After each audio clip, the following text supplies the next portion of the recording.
We are one round of rain away from unlocking summer warmth for the weekend. Let's talk about this rain. Just cloud cover for our evening, but around midnight or so, we'll start to see some of this rain work on in here. It will be heavy at times as we go into the early morning hours. And during the commute, yes, you're going to want the wipers on, you're going to want the rain gear on, but by about 9 o'clock or so, this should get out of here. And then we'll see some sunshine as we go on into our day here. Now, there is still a weak threat for a shower between 4 to 8 p.m., but just looking at this forecast model here, you see not much, and I'm not too enthused either. So I think after about 9 or 10 o'clock at the latest, we do have a dry day on tap for us. Rainfall totals generally between a half to a quarter of an inch here, locally higher in a few spots, but overall a good drink of water for us. And then we climb with our temperatures. We are talking about 80 on Friday and an upper 80s inland on Saturday and Sunday. In fact, a few places will be above 90 for both of these days before we come tumbling back down next week. But let's just talk about the warm weather here. As is often the case, the wind direction has a lot to do with it. And we have a little bit of an interesting situation for our Thursday. We get this warm front to lift north. So if you're north of the front, like in Morristown and Brick and Barnegat Light, you're lower in the 60s here. But Vineland, Atlantic City, Cape May, either in the 60s, mid 60s, or you're in the 70s. Go to Friday, southeasterly wind that usually drives a big difference between the inland and the shore towns. Still going to be warm inland. And then we go to Saturday here. We're talking about 90 in Philadelphia at 2:30 p.m. And we're only going to climb up from there here. Shore does have that sea breeze.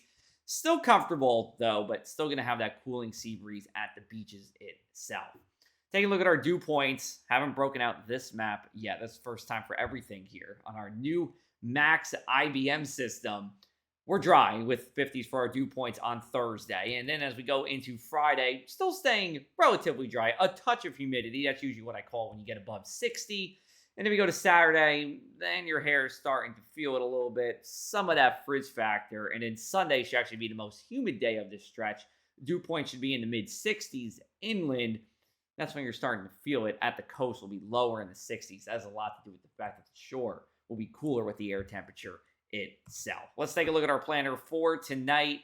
Sliding through the 60s this evening, mid 50s for lows. Rain starts between midnight to 2 a.m.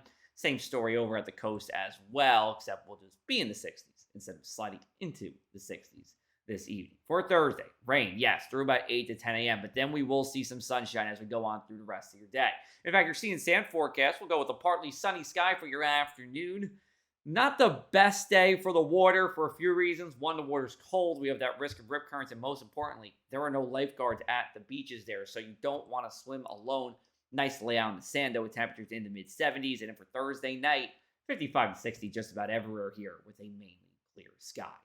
Here's a look at your inland 7-day forecast. 80 on Friday, 88 on Saturday, 88 on Sunday as well. In fact, Sunday should be a mostly dry day. We are looking for some thunderstorms late in a day or even overnight. That will kind of hang out as we go into Monday here. Scattered showers. In fact, there's the possibility of a washout. We won't go there yet, but just the possibility for that. And then we're cooler as we go into our last couple of days before the peak season here at the Jersey Shore. For the latest in South Jersey weather, you can follow me on social media, or you can always come to our website. We have a new episode of the Something in the Air podcast. You can check that out at pressofac.com/weather.